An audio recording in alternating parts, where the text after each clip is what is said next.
Essa outra pegada eugenista surge com a ideia de quê? De contrabalancear isso, de resposta a isso. Então, na verdade, eles não acreditavam que o branco era superior que o preto. Eles acreditavam que o miscigenado era superior ao branco e o preto.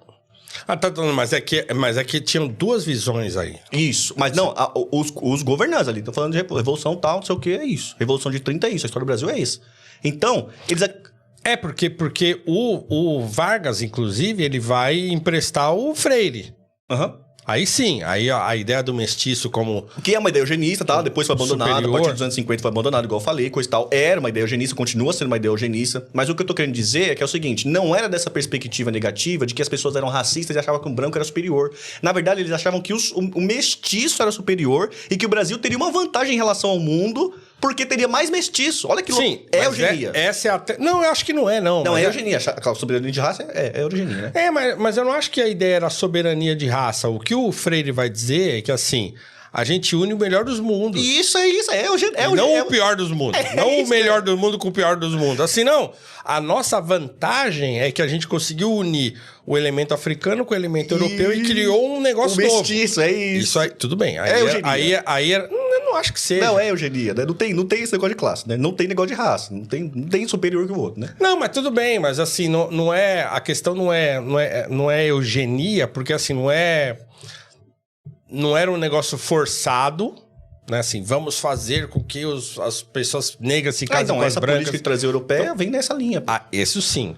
Mas era assim, não era... O projeto não era vamos trazer os europeus para que eles casem com os negros aqui. Não era, né? A ideia inicial era vamos trazer os europeus para casar entre si.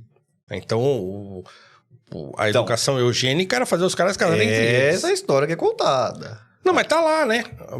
Porque a ideia era que eles casassem entre eles. Então, sei lá, você lê lá o João Batista de Lacerda, você lê o próprio Renato Kell, né, que é o presidente da Sociedade Eugênica de São Paulo e tal, que o Lobato até fez parte, sustentou. O próprio Juliano Moreira fez parte, mas é engraçado, porque o Juliano Moreira, ele fazia parte, mas ele combatia a eugenia, assim, porque assim, a ideia do Juliano Moreira de eugenia, entre aspas, era o quê? Era higienismo. Né? O Brasil tem muita doença, na capital, porque tem muita gente que mora em situação de difícil higiene, então a ideia era fazer uma campanha. O Rebouças tem uma série de artigos publicados sobre a questão da higiene. Porque o Brasil não faz lixeira, assim, todo mundo, né? Dá um rolê. O pessoal ele pisava. Aquele papo que o Bolsonaro... o brasileiro pula no esgoto e não pega doença. Uma puta mentira, mas assim, na época acontecia isso. As pessoas viviam... A condição de higiene era muito precária. Sim. Então as pessoas pegavam muito. A malária, não sei o quê, ficava doente, morria muita gente. Então a ideia era isso. Era assim, nós temos que fazer as pessoas entenderem que elas têm que tomar banho. Tem que fazer as pessoas entenderem que elas têm que... Não pode pisar no córrego, não pode pisar na água suja.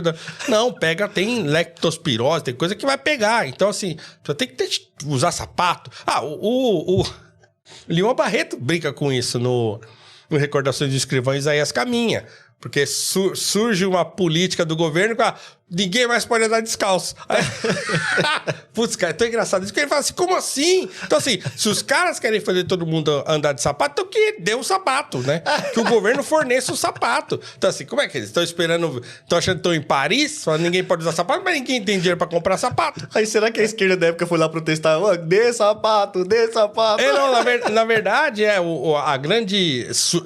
Surge uma revolta popular no livro, por causa disso. Quem não leu, leia o Recordações do Escrivão Isaías Caminha.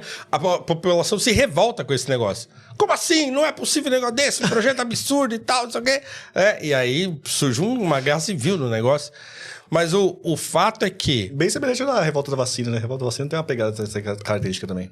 Então assim, tudo...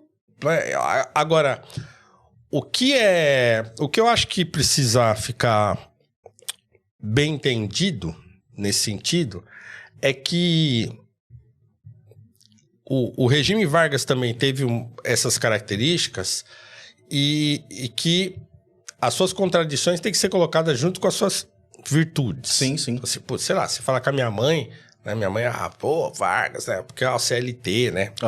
Mano, só isso. Quem viveu essa época? Voto feminino. Não podia votar, nós estamos falando disso, mano. Voto feminino, Vargas, tal, coisa e tal.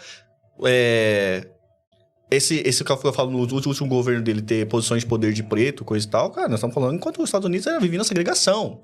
Os Estados Unidos, país do primeiro mundo, vivia em segregação, coisa e tal. Os caras já tinham posição de poder, inclusive mais que os presidentes de hoje. Também, CLT, direito trabalhista. Foi o cara que fez. Industrialização do país, foi o cara que fez. O Brasil moderno, quem foi ele. Petrobras, Petrolibras, Eletrobras, todo o parque, né? Esse parque que é muito importante hoje, nós estamos falando de água, nós estamos falando de combustível no país. Todo o sistema foi o Vargas que fez. Agora, que ele tinha as contradições dele? Lógico que tinha. Mas não é por causa disso que eu vou pegar uma criança no meio da sala de aula e vou ficar falando pra ela que a história do próprio país dela é uma porcaria. Sim, não, eu acho isso um erro. Não é? Eu acho isso, eu acho que tem que ser apresentado a coisa como ela é. Sim. Sim, tem coisa boa e tem coisa ruim. E vale lembrar, depois o Vargas volta reeleito. Se ele dá um tiro no próprio peito, pela democracia do país, porque ele poderia dar um golpe, mas não deu, pela democracia do país, ele dá um tiro no próprio peito, né? Mas já tinha dado um golpe antes, né? Já tinha dado um golpe. Não, mas ele poderia dar outro, né? Que depois, quando ele é destituído, ele também poderia ter resistido, não resistiu, destituiu, depois ele volta reeleito, e reeleito também, ele fala, não, vou dar um tiro no próprio país pra morrer como Martin, em vez de simplesmente dar outro golpe, que ele poderia ser feito. Não tô aqui falando que Vargas, né? Tô só falando assim, mano, essa é a história da brasileira. Com as contradições, do jeito que a gente vê o mundo hoje, com seus valores. Estavam lá. Tinha um projeto, tinha as coisas que acredita. Era um projeto. O Brasil melhorou depois daquilo. O Brasil melhorou pra todo mundo, pro povo brasileiro, ele melhorou. Porque antes o Brasil era uma fazenda. Era uma colônia, é uma fazenda, velho. É isso, era uma roça. Um Brasil moderno só existe depois daquilo. Sim, isso é verdade. Em relação ao mundo... O que é muito louco, né? Você pensar que o Brasil vai ser industrializado só em 1930. Total. E hoje a gente tá sofrendo uma desindustrialização absurda. Absurda o que a gente tá acontecendo hoje. E aí eu falo pra você, olha como é que o que eu tô falando da nossa história do Brasil é tão louco. Eu falei que dos anos 30 até os anos 80... O Brasil foi o país que mais cresceu na história do mundo, do capitalismo. Mano, é o Brasil que aconteceu. Aconteceu aqui. Nem a China hoje, nesse boom, cresceu tanto. O Brasil, se não me engano, era 20 Chinas. Hoje em termos comparativos. Isso, termos comparativo. Dentro desse período que eu tô falando, teve ditadura Vargas, teve democracia Vargas, teve regime militar, teve democracia de JK, teve Jango, teve renúncia, teve a presidência assassinado, teve tudo disso. Então, assim, não é questão de direita ou esquerda, não coisa e tal. É questão do fato que essa é a história do seu país, cara. Aceite isso. Uhum. Tem um detalhe importante que eu acho que também vale a pena nessa discussão, é que assim... legal. Do ponto de vista de uma pessoa que, sei lá, um liberal, ele vai dizer, tá, legal, o Vargas fez um esforço do Estado para modernizar o país, para industrializar o país, não sei o que, aí criou aquele monte de estatal, aquele monte de negócio, e o Estado se agigantou. E ao mesmo tempo que a sociedade se agigantou, a sociedade brasileira diminuiu, ou virou uma sociedade absolutamente tutelada pelo Estado. Então, a crítica a crítica que o liberal faria a tudo isso que o Vargas fez de positivo é assim, fez tudo isso à custa do quê? À custa da liberdade da própria sociedade. Então, assim, a CLT hoje é um problema.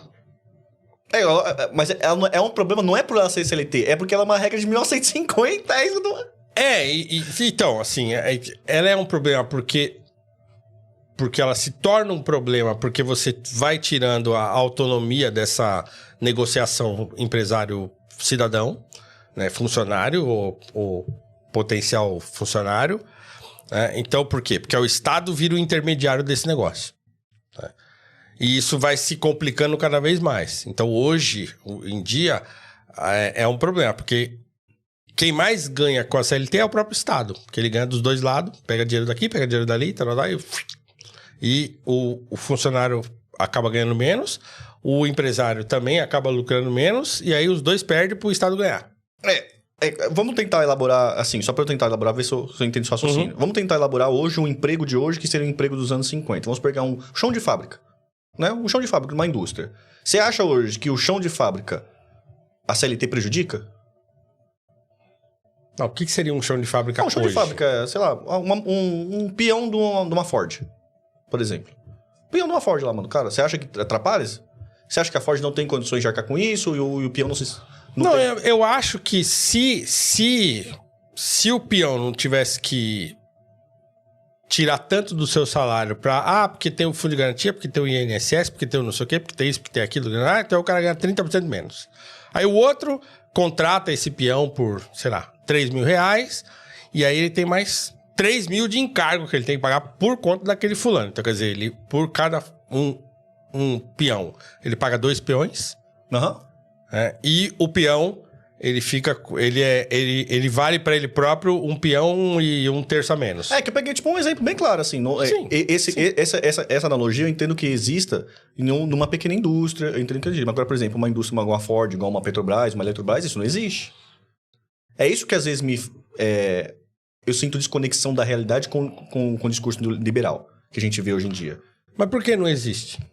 Não, O funcionário da Ford, não. Ele continua pagando aquele monte de tralha. Não, mas ele alguém larga... Você acha que um funcionário de uma Mercedes, de uma Ford, ele larga o trabalho para ir viver na informalidade? Não, claro. Não, mas não. Não. Então, mas por quê? Por quê? Não, porque não tem coisa mais segura do que aquilo. Isso. Não, é porque a indústria paga os melhores salários.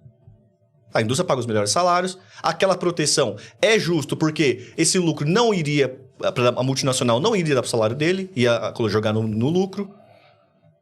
Então, mas aí, de novo, aí a gente tá criando um cenário onde... Não, eu estou falando de um cenário real.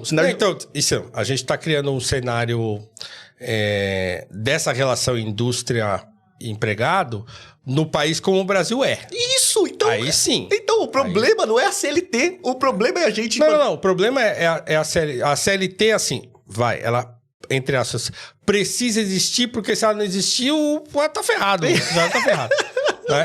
Agora, ele tá ferrado justamente por quê? Porque o Brasil é um país que não favorece o que o Rebouças chamava de espírito de associação.